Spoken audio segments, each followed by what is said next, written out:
Magic, Chotard et Fayad ont repris la course. Donc je Il y a des noms qui remplissent les stades et d'autres qui restent volontairement dans l'ombre. Pendant plus de 30 ans, Jean-Louis Gasset a vécu sous la pression constante du football professionnel, entre victoires célébrées, défaites humiliantes et carrières toujours menacées. Pourtant, loin des bancs de touche et des caméras, une question persiste et dérange. Qu'est-il arrivé au fils d'un homme dont la vie appartenait presque entièrement au public? Pourquoi ce fils n'apparaît-il nulle part, ni dans les médias, ni dans le monde du football? Est-ce un choix assumé ou le prix silencieux d'une carrière qui ne laissait aucune place à l'intimité? Souhaitez-vous que je continue avec la partie suivante? Avant que le silence ne devienne un sujet en soi, il y eut d'abord la trajectoire d'un homme entièrement façonné par le football.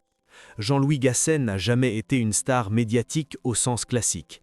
Pas de grandes déclarations, pas de scandales, pas de vie privée exposée.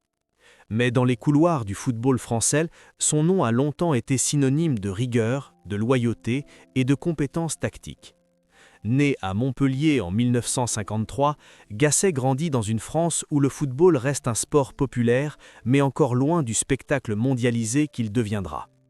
Très tôt, il comprend que sa place ne sera pas sous les projecteurs, mais dans l'ombre, là où se construisent les équilibres et les victoires durables. Sa carrière prend un tournant décisif lorsqu'il devient l'allié fidèle de Laurent Blanc.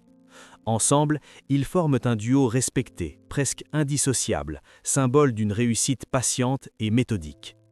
Le point culminant arrive en 2012, lorsque Montpellier Hérault Sport Club décroche un titre de champion de France historique. Dans une Ligue 1 dominée par les budgets colossaux, cette victoire apparaît comme un miracle sportif. Pour Gasset, c'est la reconnaissance ultime d'un travail de l'ombre. La presse célèbre l'intelligence collective, la discipline tactique, l'humilité d'un staff resté soudé. Aux yeux du public, Jean-Louis Gasset devient l'incarnation d'un football sérieux, adulte, presque paternel. À cette époque, l'image est parfaite. Un entraîneur respecté, intégré dans les plus grandes structures du football français, appelé ensuite au Paris Saint-Germain pour participer à la reconstruction d'un club en pleine mutation. Le rythme est intense, les saisons s'enchaînent, les responsabilités augmentent, les attentes aussi. Les déplacements constants, les mises au vert, les réunions tardives deviennent la norme.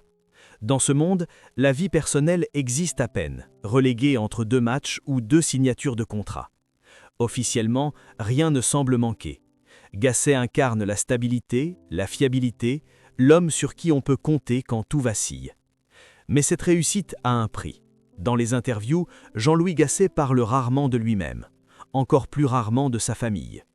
Contrairement à d'autres figures du football français, il n'exhibe jamais son cercle intime. Pas de photos familiales, pas de récits attendris sur la paternité, pas de confidences sur la transmission. Ce silence intrigue peu à l'époque, car le football ne pose pas encore ces questions avec insistance. Le public applaudit les résultats, les médias analysent les systèmes de jeu et la sphère privée reste hors champ.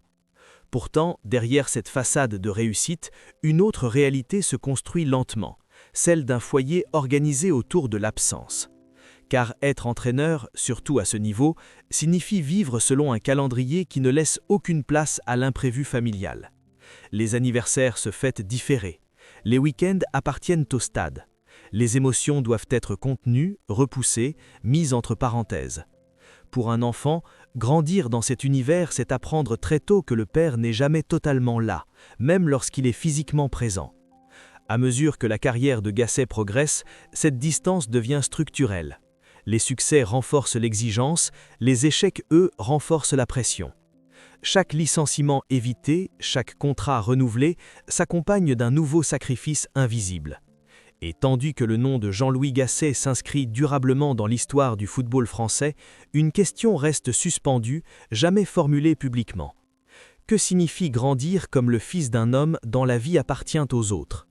Dans cette période de gloire et de reconnaissance, tout semble aligné. Pourtant, c'est précisément là, au sommet, que se prépare le contraste le plus brutal.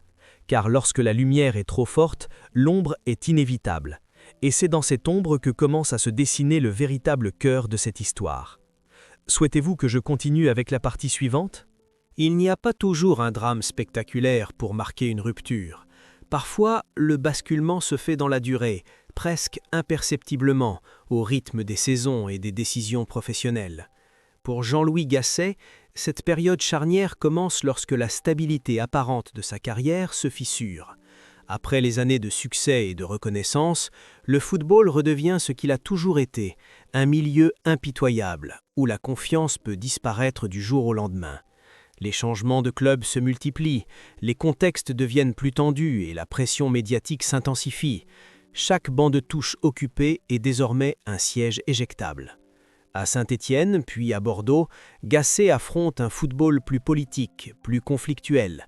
Les résultats ne suffisent plus, les relations avec les dirigeants se tendent, les critiques s'accumulent et les décisions se prennent dans l'urgence. En 2020, son départ de Bordeaux intervient dans un climat lourd, presque toxique. Le club traverse une crise institutionnelle profonde, les finances inquiètent, les supporters grondent. Pour l'entraîneur, c'est une rupture nette, brutale, qui met fin à une tentative de stabilisation devenue impossible. Officiellement, il s'agit d'un désaccord sportif. Officieusement, c'est l'épuisement d'un homme pris dans un système qui ne laisse aucune place à la nuance.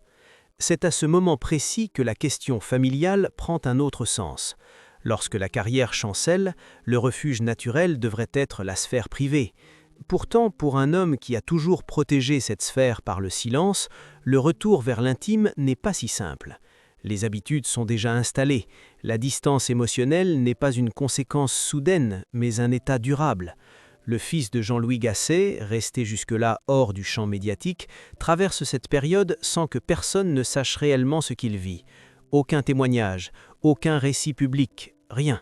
Et c'est précisément cette absence de récit qui devient éloquente. Car dans le football moderne, les enfants des entraîneurs et des joueurs sont souvent visibles. Certains embrassent la même carrière, d'autres utilisent le nom paternel comme un tremplin, d'autres encore racontent parfois avec amertume ce que cette enfance particulière leur a coûté. Ici, rien de tel. Le fils de Gasset ne revendique rien, il ne critique rien, il ne s'expose pas. Cette discrétion absolue interroge. Est-elle le fruit d'un choix personnel assumé ou le résultat d'une éducation façonnée par la retenue et l'effacement? Le véritable point de rupture survient lorsque Jean-Louis Gasset accepte, en 2024, de prendre en main la sélection de la Côte d'Ivoire dans un contexte d'extrême urgence. Le pays est en crise sportive, l'équipe nationale au bord de l'élimination et la pression populaire est immense. Gasset arrive comme un homme de la dernière chance. La mission est courte, intense, presque sacrificielle. Quelques semaines plus tard, contre toute attente, la Côte d'Ivoire remporte la Coupe d'Afrique des Nations. Le scénario est digne d'un film. La rédemption professionnelle est totale. Le respect revient. L'émotion est immense. Mais cette victoire soulève une nouvelle question. À qui appartient ce triomphe? À l'homme public, célébré dans les stades africains et européens, ou à l'homme privé, dont les choix ont, pendant des décennies, façonné une cellule familiale construite autour de l'absence et du silence. Pour son fils, que représente ce moment? Une fierté lointaine, vécue à distance, ou la confirmation que le football passera toujours avant tout le reste? Rien ne permet de trancher, et cette impossibilité de répondre devient le cœur même de la rupture. Car la rupture ici n'est pas un événement daté, mais une accumulation, une somme de matchs manqués, de moments familiaux reportés, de conversations écourtées, une enfance vécue à côté d'un père admiré par des milliers de supporters, mais rarement disponible dans le quotidien. Ce type de rupture ne laisse pas de traces visibles, il ne produit pas de scandale ou de drame public, il s'inscrit dans le temps long, dans les silences répétés, dans ce qui n'a jamais été dit. À ce stade du récit, une interrogation s'impose. Peut-on parler de sacrifice lorsque personne ne se plaint? Peut-on évoquer une blessure lorsqu'aucun mot ne vient la nommer? Le fils de Jean-Louis Gasset n'a jamais revendiqué le statut de victime. Il n'a jamais cherché à raconter son histoire. Et c'est peut-être là que réside la rupture la plus profonde, non pas dans un conflit ouvert, mais dans l'acceptation tacite d'un rôle secondaire, loin de la lumière, loin des récits héroïques. Car parfois, le moment où tout se brise n'est pas celui que l'on voit, c'est celui que l'on ne remarque jamais. Souhaitez-vous que je continue avec la partie suivante? La vérité dans cette histoire ne surgit pas sous la forme d'une révélation spectaculaire. Elle se dévoile lentement, à travers ce qui manque plus que ce qui est dit. Depuis toujours, Jean-Louis Gasset a construit sa carrière sur la maîtrise. Maîtrise des émotions, des discours, des situations de crise. Cette même maîtrise s'est étendue à sa vie privée, jusqu'à devenir une frontière presque infranchissable. Peu d'entraîneurs français ont autant protégé leur sphère familiale, non par calcul médiatique, mais par conviction profonde. Le football est un monde qui consomme tout. L'exposer à ses proches, c'était accepter de les y sacrifier. C'est ici que se dessine la première vérité. Le silence autour de son fils n'est pas un oubli, c'est un choix répété, assumé, presque obstiné. Là où d'autres racontent la paternité comme un moteur ou un refuge, Gasset a préféré la tenir à distance du récit public. Cette décision a des conséquences. Grandir dans l'ombre d'un père célèbre sans jamais pouvoir s'y appuyer publiquement forge une identité particulière. L'enfant n'est ni héritier officiel, ni opposant. Il devient un observateur discret, condamné à exister en dehors de toute narration collective. La deuxième vérité tient à la nature même du métier d'entraîneur. Contrairement aux joueurs, souvent idolâtrés, l'entraîneur incarne la responsabilité et la solitude. Il est celui que l'on congédie lorsque tout s'effondre. Pour un enfant, voir son père régulièrement remis en question, critiqué, parfois humilié publiquement, peut créer une distance émotionnelle difficile à combler. Le silence devient alors une protection mutuelle. Le père se tait pour protéger, le fils se tait pour survivre à l'image écrasante du nom qu'il porte. Peu à peu, les trajectoires se séparent. Là où Jean-Louis Gasset continue à évoluer dans un univers d'exposition permanente, son fils semble choisir l'inverse, une vie sans projecteur, sans commentaire, sans héritage revendiqué. Cette divergence n'est jamais expliquée, mais elle est cohérente. Elle suggère une troisième vérité, plus subtile. L'héritage d'un homme public ne se transmet pas toujours sous forme de continuité. Il peut aussi se transmettre par le refus. Refus de la même vie, refus des mêmes contraintes, refus d'une existence rythmée par le regard des autres. Dans les rares moments où Gasset évoque la notion de transmission, il le fait toujours en termes abstraits, des valeurs, du respect, du travail. Jamais de trajectoire précise, jamais de projection sur l'avenir de son enfant.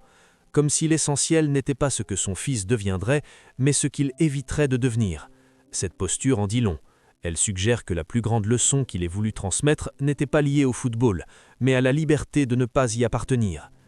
La vérité la plus dérangeante pourtant reste celle-ci. Il n'y a peut-être rien à réparer, aucun conflit à résoudre, aucun pardon à demander publiquement. Le fils de Jean-Louis Gasset ne s'est jamais manifesté pour dénoncer une enfance brisée ou un père absent. Il a simplement disparu du récit. Et dans un monde saturé de confidences et de témoignages, cette disparition volontaire prend une valeur presque politique. Elle interroge notre besoin de tout savoir, de tout expliquer, de transformer chaque silence en drame. Ainsi, la vérité ne réside pas dans un secret enfoui, mais dans une normalité que le public refuse souvent d'accepter, celle d'un enfant qui grandit à côté de la gloire sans jamais la toucher, d'un père qui choisit de protéger en se taisant, d'une famille qui ne doit rien au regard extérieur. Cette vérité est moins spectaculaire que les scandales, mais plus inconfortable. Elle nous force à admettre que certaines histoires n'ont pas de révélation finale, seulement des choix durables et leurs conséquences silencieuses. Souhaitez-vous que je continue avec la partie suivante ? À la fin, il ne reste ni scandale, ni révélation tardive, ni vérité cachée arrachée au forceps. Il reste une question, plus dérangeante que toutes les autres. Que laisse réellement derrière lui un homme public lorsqu'il a passé sa vie à se protéger et à protéger les siens par le silence ? Dans le cas de Jean-Louis Gasset, la réponse ne se trouve pas dans les palmarès, ni dans les bancs de touche désertés après les défaites. Elle se trouve dans l'absence assumée de son fils du récit collectif. Une absence qui n'est ni une fuite, ni un accident, mais une forme d'héritage invisible. Pendant des décennies, le football a imposé son rythme, sa violence symbolique, ses exigences dévorantes. Dans cet univers, réussir signifie souvent accepter de tout sacrifier. Le temps, la disponibilité, la spontanéité. Pour beaucoup, la famille devient un refuge fragile, parfois idéalisé, parfois instrumentalisé. Pour d'autres, elle devient une zone à préserver à tout prix, même si cela implique de l'effacer du regard public. Le choix de Gasset semble appartenir à cette seconde catégorie. En refusant d'exposer son fils, il a refusé de le transformer en prolongement de sa propre légende. Mais ce choix a un revers. Car grandir sans récit, c'est aussi grandir sans reconnaissance symbolique. Le fils d'un homme célèbre vit avec un paradoxe permanent. Il porte un nom connu de tous, mais son existence personnelle reste inconnue. Il est à la fois héritier et étranger, présent dans l'ombre, absent dans la lumière. Cette position n'est ni enviable, ni tragique par essence. Elle est simplement lourde à porter. Elle oblige à se construire seul, sans s'appuyer sur l'histoire familiale telle qu'elle est racontée au monde. C'est ici que la fin ouverte prend tout son sens. Rien ne permet d'affirmer que ce fils a souffert. Rien ne permet non plus de dire qu'il s'est épanoui grâce à cette discrétion. Le silence ne raconte pas le bonheur, pas plus qu'il ne raconte la douleur. Il laisse place à l'interprétation et c'est précisément ce que notre époque supporte de moins en moins. Nous voulons des réponses claires, des récits complets, des trajectoires expliquées. Or, certaines vies résistent à cette logique. Elles se déroulent hors champ, loin des attentes collectives. Peut-être que la véritable question n'est pas ce qu'il est arrivé au fils de Jean-Louis Gasset, mais ce que nous attendons, nous, des enfants des figures publiques. Attendons-nous qu'ils prolongent la gloire, qu'ils paient le prix des absences, qu'ils témoignent, qu'ils dénoncent, qu'ils justifient? Ou acceptons-nous qu'ils aient le droit fondamental de ne rien dire, de ne rien montrer, de ne rien devoir à l'histoire de leurs parents? Dans ce cas précis, le silence devient une réponse en soi, une réponse inconfortable mais profondément humaine. Au bout du compte, l'héritage le plus marquant de cette histoire n'est ni sportif ni médiatique.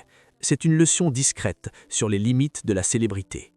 La gloire peut tout exposer, tout consommer, tout transformer en récit, mais elle ne peut pas forcer une vie à se raconter. Le fils de Jean-Louis Gasset n'a pas disparu, il a simplement choisi de ne pas appartenir au spectacle. Et dans un monde où tout s'exhibe, ce choix-là est peut-être le plus radical de tous. Souhaitez-vous que je continue avec la partie suivante ?